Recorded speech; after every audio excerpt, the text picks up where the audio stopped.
not yet, but right, okay. So I'll just make a start. So my name's Nick Hall. I work at Manchester Metropolitan University. I'm a senior lecturer there in Manchester Fashion Institute.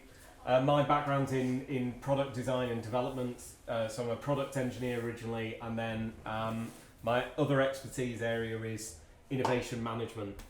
And through innovation management, I got stuck into sustainability because it's a big theme for all industries at the moment, not just the fashion industry. So what I wanted to start with was this, which is, I'm sure quite a few of you are aware that we're in what's called this Decisive Decade. The Decisive Decade is this decade where we have to cut emissions drastically. Okay, otherwise we're not going to be able to avoid this more than 1.5 degree raise in global temperatures. And beyond 1.5 degrees is where we start to get into trouble with climate change, with droughts and storms and serious effects on the world. And what's important to fashion about this is that if we destabilise the environment to the point where you've got droughts and things like that, a lot of the materials that fashion requires, like cotton and other natural materials, end up in a lot of trouble.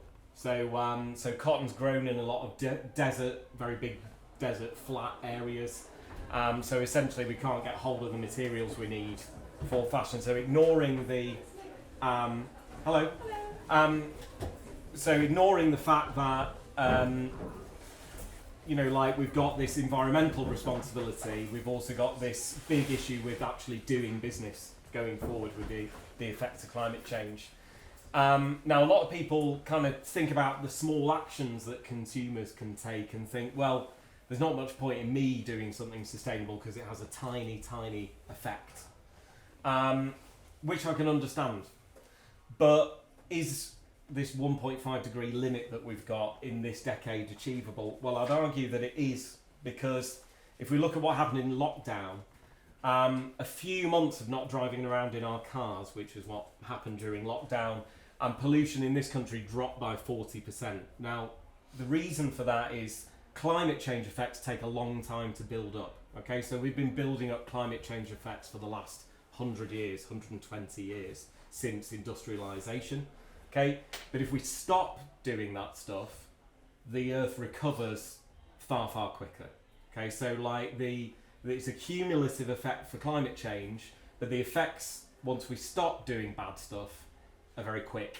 Yeah. So if we take small actions that you take every day to be more sustainable, and take those and add them up into the cumulative effect, like stopping driving, like we did during lockdown, the effects are very rapid. Okay. So if we do start doing a lot of the things that we need to do to reduce climate change effects, then it can be very positive very quickly. So that's what reminds me to keep trying to take responsibility for what I'm doing every day, if I can.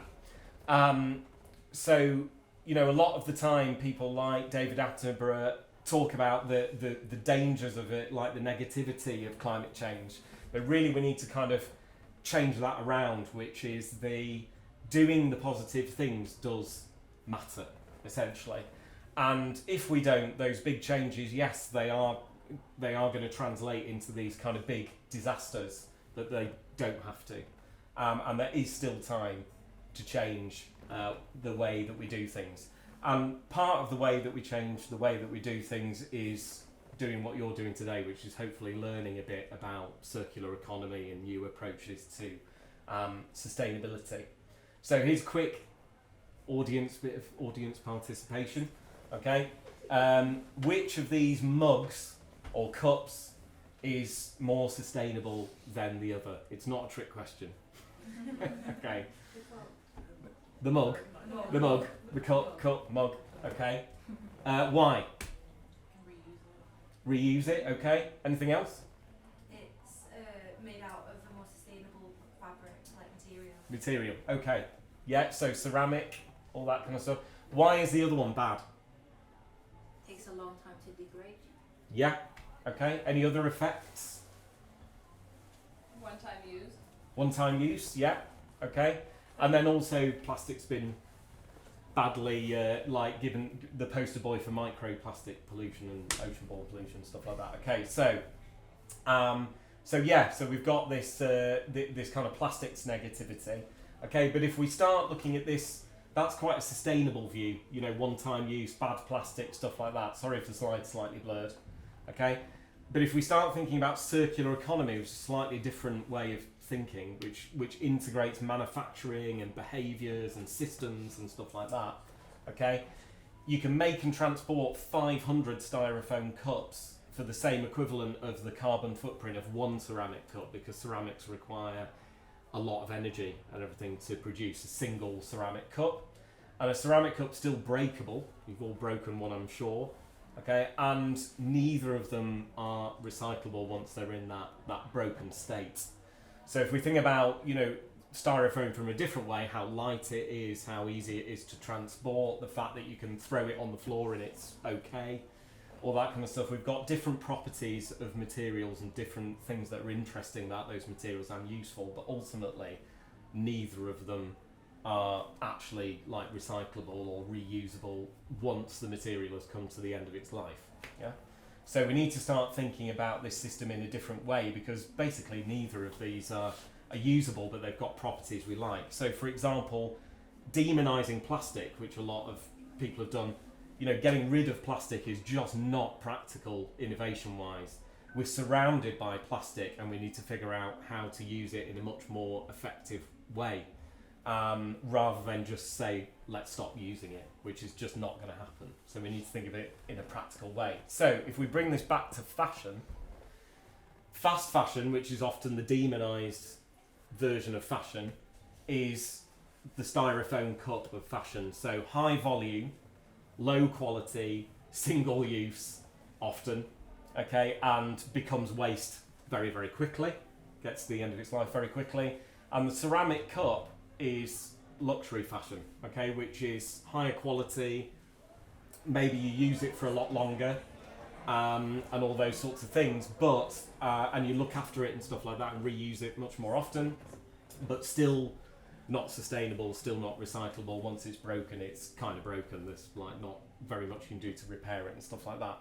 So in technical terms for the circular economy, we've got two things. The styrofoam cup version is, have I got a laser on here? Yeah. So the styrofoam cup version is what we call materials throughput. So the materials come to the end of their life and get used and burned up and become waste very, very quickly. And then the luxury fashion bit is materials intensity, like the ceramic cup, where it takes a lot of materials and things to produce. So it's very intense, you know, like using snake skin and leathers and like fur and all that kind of stuff. High carbon footprint, high impacts on the environment, but then we use it for longer, so it's extended. Okay.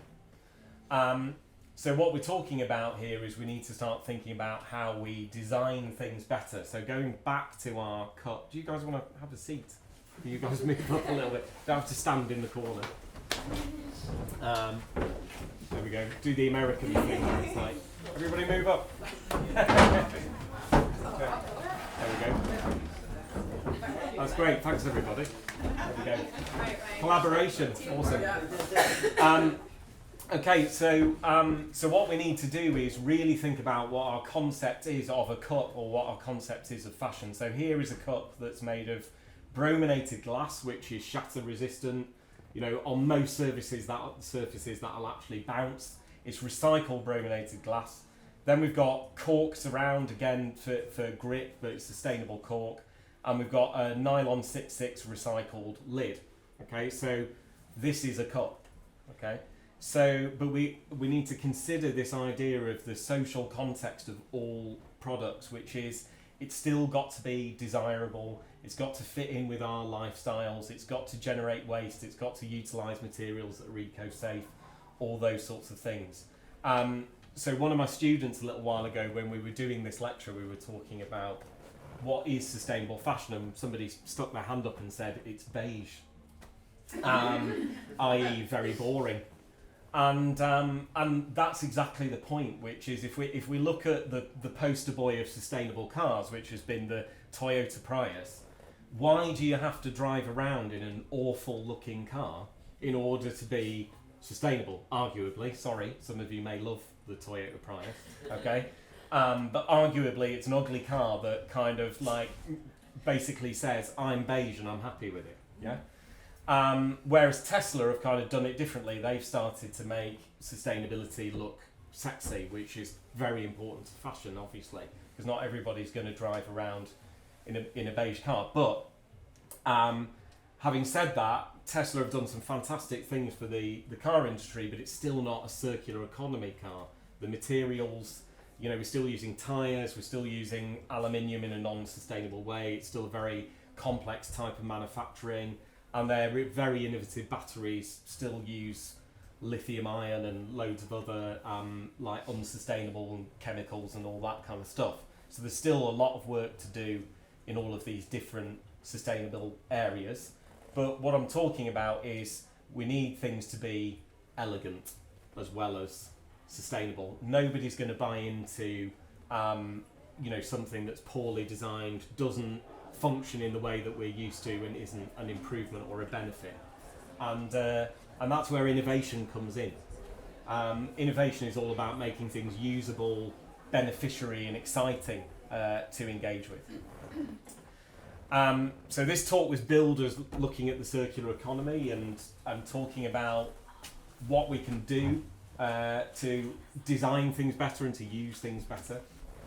Okay, and if we go back to our design as an issue and products in general as an issue, this is the circular economy. Oops, pressed the wrong button. There we go. This is the circular economy diagram. And it's called the circular economy butterfly, and it has two types of use. So one is the industrial side or the material side, which is this blue side, and one is natural systems kind of side. Okay.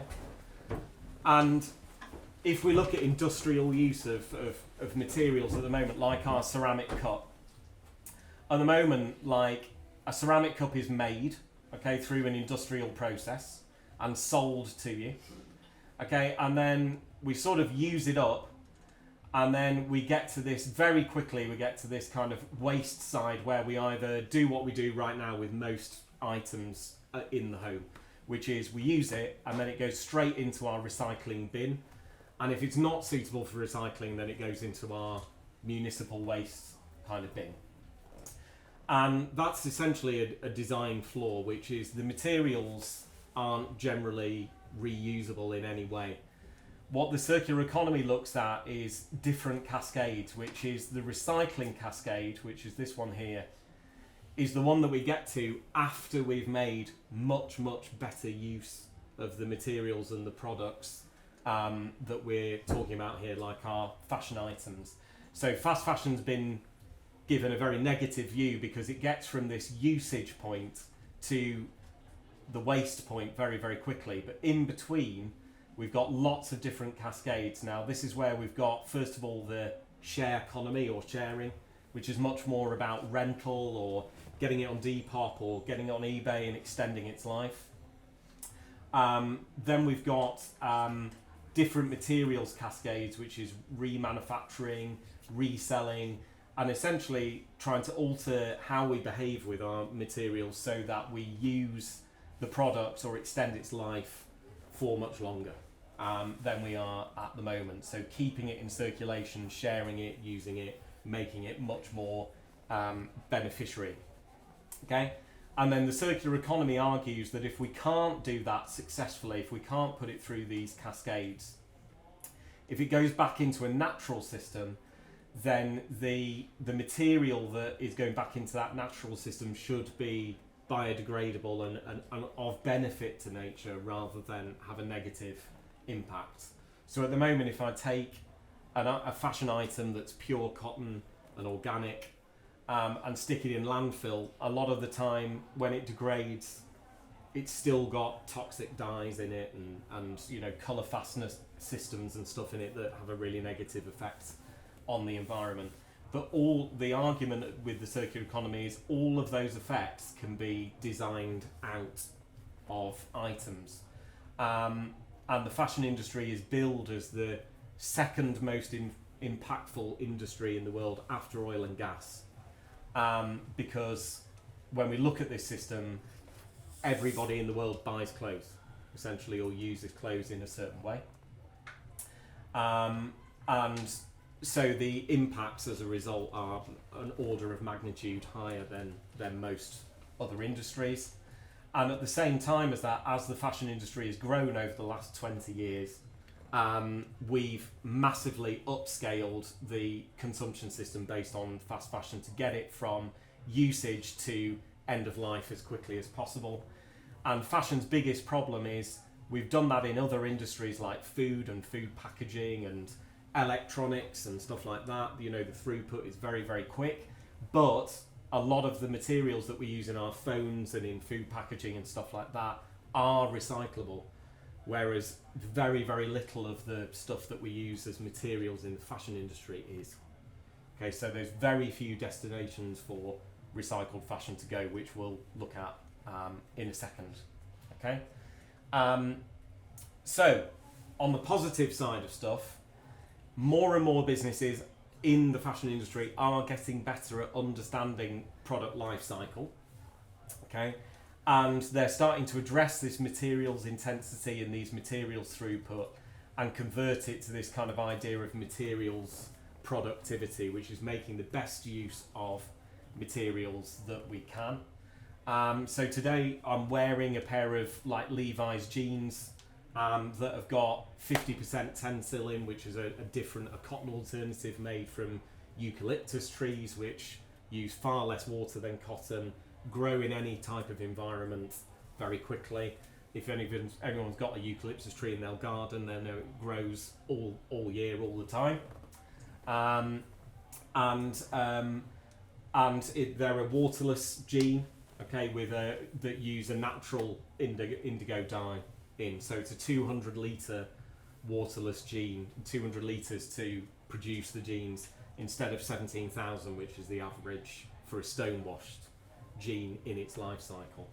Okay, so obviously with these ones I'm not adding in how many times I've washed them, but the idea with denim is that you wash it less and stuff like that, another kind of consumer behaviour change, if we like. So I'll fast forward to this for a second, because this kind of links to that, okay? Which is brands with purpose, brands who are doing what Levi's and others are doing, who are looking at having a much better sustainable purpose and growing much faster than businesses that don't, okay? So Unilever, that's a big brand consortium that I'm sure you're all aware of, they've got sustainable brands and they've got unsustainable brands. And their sustainable brands in 2021 grew 69% faster than their non-sustainable brands, because consumers are interested in being a bit more guilt-free about what they do. So big brand consortiums are starting to wake up to the idea that actually being materials productive instead of materials intensive works, and makes more money and adds value to their brands. So we're really seeing this emergence of sustainable brands. Now these are B Corps. There's very few in the UK at the moment, but these are some of the fashion ones up here. Allbirds, Patagonia, Tom's, Veja, Vivo Barefoot and Finisterre. They're all B certified, and this is a certification level of standards for circular economy embedded in their business. Okay, so these are the brands that are built on a first things first sustainable manifesto, and they operate in that way. Okay, so if we fast forward, what these brands embed is what we call the triple bottom line, which is just over here. This text has gone a bit big for some reason, but the triple bottom line is people, planet, profit in that order. So it considers people first, then environmental effects, then profit, and the approach to that is called ESG. So B corporations have environmental, social and governance approaches that look at that organise or build their business around that people first, planet first, and then profit kind of manifesto. and it's all about investing in your business in a very kind of different way. And if I was to name an industry that's done this very successfully that we all interact with every day, it's coffee. Okay, so a lot of coffee brands that we interact with now have fair trade, now consider environmental impacts very strongly, and they have integrated that with profit very successfully. Not perfectly, of course, by any means, but better than other industries. Okay, so it can be done, is the point. And this is what fashion needs to move away from. Very negative social practices in terms of like how we manufacture and pay for fashion. Poor manufacturing practices in terms of governance. Okay, and then this huge amount of waste. Trying to make sure I don't blind anybody with the laser as well on the couch over there as well. Okay, so going back to why this is particularly important for fashion, why it's the second most polluting industry in the world. The big problem for fashion is this figure here, which is 97% of feedstocks for fashion are virgin feedstocks, virgin raw materials. Whereas if I was to look at the PET industry, which is like our bottles and food packaging and all that kind of stuff, they're on about half of that. Okay, so because you can use recycled content for plastics is everywhere. Most of the bottles and everything we buy are 50% recycled now. So the point is that 97% virgin feedstock goes in.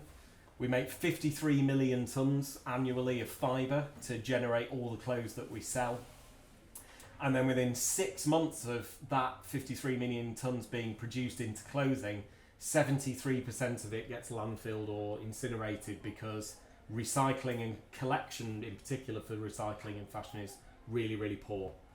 Because even though I'm sure all of you take your clothes and everything to charity shops and put them in the bins and dispose of them responsibly, because of the quality of this throughput, the fast fashion stuff in particular, and clothing's usage and the materials types and stuff like that, very little of it is reusable. So only about 12% can go into a cascade for recycling. Okay, 12% of it's lost during production because of offcuts, because of the way we pattern cut and stuff like that. And only about 3 to 4% of it gets recycled actually in charity shops. So what you see in Oxfam and stuff is about 4% of all fashion waste, which if you think about it, is unbelievable. Okay, so we get rid of 60 tonnes a day in Manchester, and I've been to see it in Viridor's processing plant, what 60 tonnes looks like, and it's huge. It's a lot. It would fill this entire exhibition that we've got here today, or entire event that we've got here today in one day. Okay, so what we've got to work on for fashion is to do what we've been talking about, which is to phase out substances of concern and design clothing better and consider microfiber release and stuff like that. Make much better clothing utilization, so help it to make sense to keep our clothing longer, to share it with each other, and set up the sharing systems in order to do that and get companies involved in doing it, because a lot of those sustainable businesses we've just looked at have got great take-back schemes and great second-hand selling systems, so they've got an additional revenue stream, not just selling new stuff but selling their own stuff second-hand, okay, or renting or whatever. Okay, so there's some fantastic denim companies like Mud Jeans that just do denim rental as well. And then we need to radically improve recycling, okay, because as we mentioned a few minutes ago, it's pretty bad, okay, and make much more effective use of those resources. So going back to that 97% virgin feedstock, we cut that by half very, very quickly, okay. And there's one very, very simple way that the fashion industry could actually do that to start off with, which is 1/3 of everything that the fashion industry produces is never sold and never worn. Okay, so £500 billion worth of stock every year because we completely overproduce. So I was talking to one of my students who's now I won't name the company, but now a merchandiser at a very large company near us. And they make sure, for example, that they have 97% availability of sizing in stock every time. So if a particular size is out of stock for a particular item, they order 800 items of that thing to make sure that it's always in stock. And basically, if they don't sell those 800, it goes into sample sale or somewhere like TK Maxx, and if that doesn't get sold, it gets shredded and goes to landfill for brand protection. Yeah. So for example, and merchandising is still quite old hat in terms of the fact they don't use artificial intelligence systems. They don't use data from consumption on their websites. They don't look at trends on a data basis. They look at trends based on essentially the merchandiser's brain in terms of market intelligence. So 1/3 of the stuff we order in the fashion industry just never gets used. It's basically like cooking dinner. You know, we always say to each other, don't we? I say to my kids every day, finish your food. There are people out there starving. Yeah. And it's effectively like getting 1/3 of your food on your plate every day and just scraping it into the bin. You know, like Burberry got caught burning like 182 billion pounds worth of stock, £1 million worth of stock last year for brand protection, shredding it because they don't want to resell it because it devalues the brand. Because obviously luxury is about price and status, so they don't want somebody wearing second-hand or a out of season coat. So, you know, brands like that really have to innovate and start thinking about what they're doing. Because that's a very materials intensive industry, you know, very, very high quality coat that we're just literally getting rid of when we don't sell it. So what needs to happen? So if we're going to make this system a bit better, we need to do what the EU has just said it's going to do by 2025 in its latest set of policies that it's just launched on the 4th of April. Okay, which is curbside collection of textile waste. So by 2024, in all 27 member states for the EU, we're going to have curbside collection of textiles. So rather than chucking it in the bin when it is stained with beetroot or you've torn it or whatever, okay, it'll be collected. Then we need sustainable collection systems because these are 1-ton bales of textiles. Textiles' other problem is it's quite heavy when it becomes waste. So moving it around is also difficult from site to site, unlike aluminium cans and plastic and stuff like that. And I put this in here because you might be thinking this is some kind of futuristic thing, but this is actually a real, you can't tell from the blurry photo because of the projector, but this is real. It's being tested right now, and that is an artificially intelligent following truck, which is, it's connected into the truck in front of it that's being driven by an actual driver. And it follows that driver's every move. So the idea being you can sort out like lorry driving and stuff like that. So then we've got the big problem with textiles, which is once you've got these 1-ton bales, on average there's about 7,500 items of clothing in a 1-ton bale. And all of that needs sorting by material, type, by colour, and all that kind of stuff. It's because it's difficult stuff to recycle. So we need really good systems for doing this. So at the moment, this is a demonstration of what you basically have to do, which is here's your 1-ton bale, comes down on a conveyor belt, and a few people have got to stand here and check all the labels, half of which have washed out, and blah blah blah. So going back to data, we need proper data systems in clothes, RFIDs that identify the clothing, the manufacturer, what material it's made out of, all those, and how it's been dyed, all those sorts of things. And this is easily done. It's just that the fashion industry hasn't been pushed to invest in that system.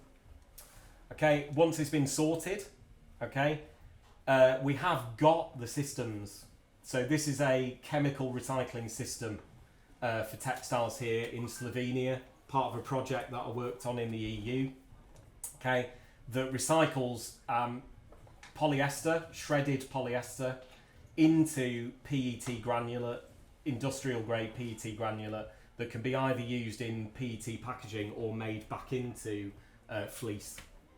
Okay, for things. So what the good news is, or what I'm trying to say is, the system is already there and the technology is already there. It's not like it doesn't exist. What we actually need the fashion industry to do, which it's never done, is become innovative. Okay, it's been very innovative in churning out stuff that we don't need for the last 20 years. Now it needs to put its money where its mouth is and start investing in the recovery systems, the waste processing systems that it has to invest in order to reduce its own carbon footprint, essentially.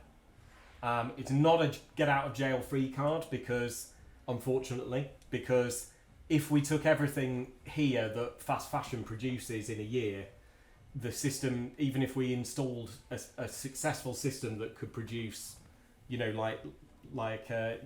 we need 100,000 ton plants that produce 100,000 tons a month of sustainable materials, pretty much in every region of each country. Even if we had that capacity right now, there'd still be too much fashion waste for that to process. So we've still got to kind of elongate the life, reduce how much we actually consume and stuff like that. But we can recycle it, it can be done, it can be minimised, and we can make it into new stuff. So just to show you again, here's a fibre sort system which is in Amsterdam, and this is a digital system that can scan the clothes using spectroscopic analysis and separate them all out and get them into those baskets of useful stuff. And we can start to make recycled products. And if you think you haven't bought into recycled product before, a lot of the materials we use have embedded recycled materials. Apple use them in their laptops and all sorts of stuff. So you're already doing it. We just need to do it in fashion. Yeah. So that system there. Yeah. Can that scan 100% cotton garment? Yes. And something that's nylon and something that's polyester. Yes. And then it'll sort and chuck it out into different things. Yeah. And it has a system at the end that, with different air jets on, that blows the clothes off, believe it or not, into the right baskets. Are there any companies using it already? Well, yes. This is an experimental facility in Amsterdam, but it's called FiberSort, and if you look them up, that is their brand. And what we're starting to see, which is exciting, is these companies they're called ecosystem services, and they're basically the services that the fashion industry can purchase in order to become sustainable. So, for example, there's a fantastic denim brand that you can look up in Vietnam called Sitex, SIATEX, and they are a one-stop shop for sustainable denim. So their factory is zero carbon, air dries all the denim, all that kind of stuff, and all a company like New Look has to do is use them as a supplier, and they literally get sustainable denim. It's more expensive to use them as a supplier. What's that company called? Sitex. Yeah, so SIATEX, Sitex Vietnam. And if you look them up, you can see they're all producing sustainable denim and stuff. So the infrastructure is coming where big brands, so for example M&S, who've already come a long way with this, use a Sri Lankan manufacturer called Brandix, and Brandix a highly sustainable kind of factory that they bought into. So these services to do it are emerging. But we just need for the fashion industry to start investing in them. Yeah. How would you incentivize the fashion industry to start doing this? Do you see in the foreseeable future that policies are going to push this further, or are we not there yet on a political scale at all? We are there on the political scale, actually. So in the EU, they're introducing extended producer responsibility (EPR). This has already been the law in France for a number of years, but they're rolling it out to all and EPR is essentially a tax on waste fashion. So and it's a producer pays tax. So Boohoo, for example, in Manchester, produce a couple, a good few million clothes a year. I can't remember the exact amounts that are worked out. And the proposed tax in the UK, which is for enactment in 2025, is 5 pence, between 3 and 5 pence per garment.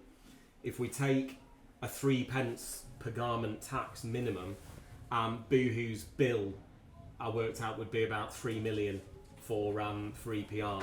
But the incentive is that if you invest in sustainable waste capture, you don't have to pay EPR on the garment. And the thing is, that's only going to increase. So, for example, landfill tax at the moment per tonne is 90 quid per tonne. Okay, so if EPR matched 90 quid per tonne for landfilling, you're talking an astronomical amount of money for producing fashion and then trashing it. So the incentive, yes, the policy incentives for that are coming. And it should create a pot of money from all fashion manufacturing for investment in sustainable systems. Now, to be fair to H&M, even though I'd criticise them, we won't go into that right now, H&M did invest in Fibersort. So they are part of the consortium that invested in Fibersort. So yeah. So coming back to that, going back to exactly that, that's why we need the digital and sort of design data embedded in clothing, so we can start actioning that, find out that the clothes did come from Boohoo and then charge them accordingly. So I think you can probably expect better digital and data product systems to come out of that as well. And there are some sustainable brand clothing that I've got that have got that embedded QR code with all the materials data and things on, because B corporations are already doing it, like Patagonia and stuff like that, but it's just not industry wide. So again, my message is good things are still coming. It's not all kind of doom and gloom for the fashion industry. So what we're in summary in the last couple of minutes here, these are the design elements that we need to consider. So if any of you are interested in the designing aspect of it, better material choices, better waste avoidance, better durability so things don't fall apart. I can't read all these because I can't see the slide properly, but better performance, like zero waste pattern cutting, for example, is a big area, so that when you produce the yarn, you're not off cutting loads of it and just dumping materials in the manufacturing system that aren't even used. And better digital and data and everything. So all of these things need linking together. And for example, when you learn about design, you're not getting data driven considerations from actual consumption, if you like. Now, if we fast forward to this example, come back to that bit in a sec. This is called neighbourhooding. Sorry, my slides have shifted slightly from the download, but I wanted to show you this example. Unfortunately, it's Amazon, but it's a good example of what can be done with digital and data. So this is Amazon 4-star, which is launched in America, and they've just launched one store in London, and it's neighbourhood based, which is they take all the data from the surrounding catchment area for the shop, and they look at what items are most popular from the sales, and then they stock those items in the store, and all of the items are 4-star rating or above. Yeah. So in New York, where they've got several of them, if you go to one in Soho, which is a very popular clothing area, there's loads of complimentary things like socks and stuff like that. If you go to the one near the universities, near NYU, there's loads of things like cables and laptop cases and all that kind of stuff, because the shop is driven by the data from the surrounding area, so that everything they sell in the shop is essentially popular, rather than H&M's approach, which is if I go to the one in Hong Kong or if I go to the one here, it's exactly the same. Yeah, but how does that, and that doesn't help anybody, because the sizing is probably wrong in Hong Kong, sizing's probably too small here, because people are different, places are different, cultures are different. And you'll know from the label on H&M, when you look at the price, it's listed in the different prices, because they can't even be bothered to change the label according to the country. It's complete standardisation that we could totally and easily avoid. And the easy thing to suggest about this is it's not just sustainable, they'd make more money. like by making the products relevant and interesting again. And it's like this event. Fast fashion is churning out the same thing every week in a marginally different style, whereas everything you see here is exciting because it's different. And fashion needs to go back to being exciting, making the trip to a shop, you know, like actually more exciting. So these are like examples of like better merchandising. You know, we can look at pop-ups. So this is another Amazon fashion pop-up, but this is an exclusive one in New York that I went to that was like a mystery destination that you had to find on social media that made it all exciting. And this was a unused butcher's shop that they'd borrowed for like 2 weeks to put this pop-up into. So again, like revitalising the area that they were in and all that kind of stuff, bringing you to an area a tourist wouldn't usually go to and stuff like that. We need to make more of transparency marketing and things that, like coffee has, to make like educate the customer on materials and stuff like that. That's part of what Joe's doing for his master's study. And we need to do clever stuff like this is my profile for my running. So I do like triathlon, and so this is my gamified system where I get all my badges for achieving certain lengths of run and all that kind of stuff. Now that's through Garmin, which is my watch, and my Garmin is linked to my Adidas profile, and every time I go for a run I get points, and I get more, and I can spend those points or get discounts on my Adidas stuff and different status and things like that. And interestingly, if I spend my points or my discount points on sustainable stuff on the Adidas store, I get slightly more discount than I do if I buy non-sustainable stuff. Okay, so there's loads of ways of making sustainability, like Tesla have, for example, cool.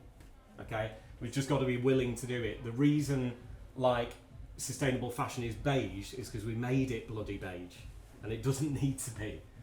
It's been made beige because that's easy to manage and control, and we don't have to. The fashion industry can greenwash it, and the next talk's about greenwashing, so I won't go into that.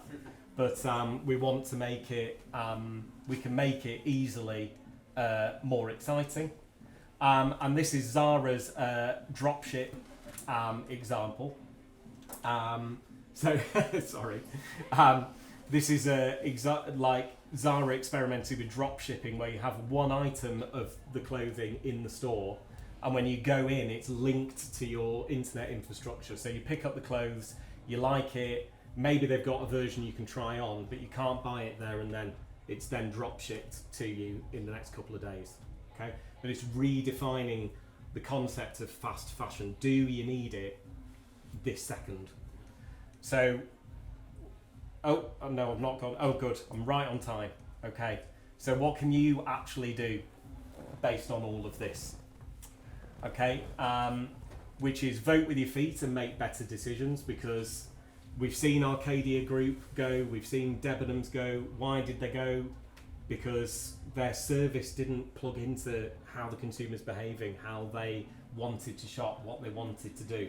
So vote with your feet and find those brands that are interested in it and exciting. Like for streetwear, Rapa Nui are absolutely brilliant, and they're the same price as a hoodie in H&M, but they're 100% sustainable, and you can return the stuff to them because they have a circular economy.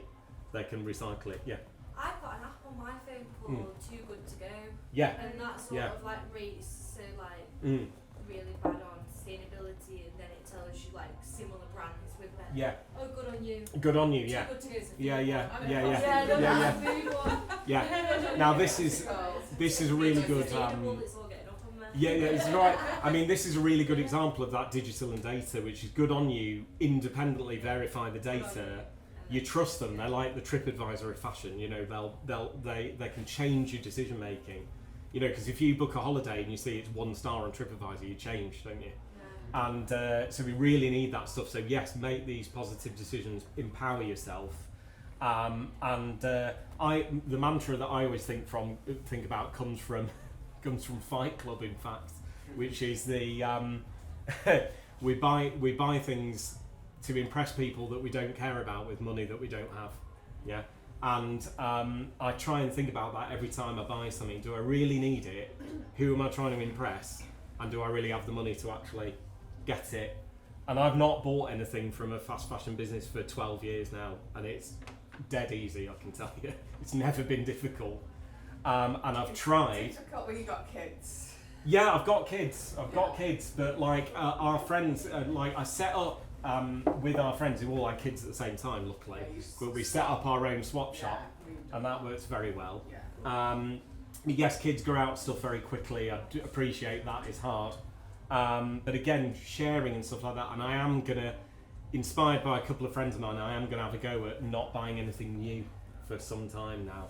And I'm 6 months in, and that's okay so far. But it's quite easy when you're a 40-year-old bloke, because it's, you know, it doesn't change size too often and things like that. But you know, this concept, for example, of never wearing the same thing again. I mean, this is pretty much the outfit I wear every day. Nobody cares. Like, I've never had anybody come up to me and go, "Oh, you're wearing the same thing." Yes, I am. Like, okay, who cares? So as I say, make a pact with yourself. Always good. Look for the up and comers, which are the sustainable brands that are exciting and interesting and different. Because people ask you, "Where did you get that?" And it's nice, you know. Instead of like, "Oh, that's clearly from H&M because it's beige." And then think about materials and think people. So look for those new materials. Think about the people that are making them, and ask those brands, call out brands. So if anybody gets involved with Fashion Revolution, like every year, that's that day where you tweet brands saying who made my clothes. And I tell you what, it's shocking how many brands can't answer where their stuff, they don't know where their stuff is made. Question about materials. Yeah.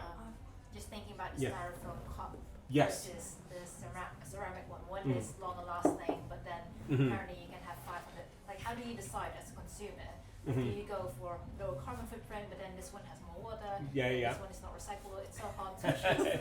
Yeah, I'm not saying it's perfect at the moment. It's very difficult, but have a look at. There's a materials race going on in the fashion industry at the moment to create like the next big sustainable material, like cotton alternatives and stuff like that.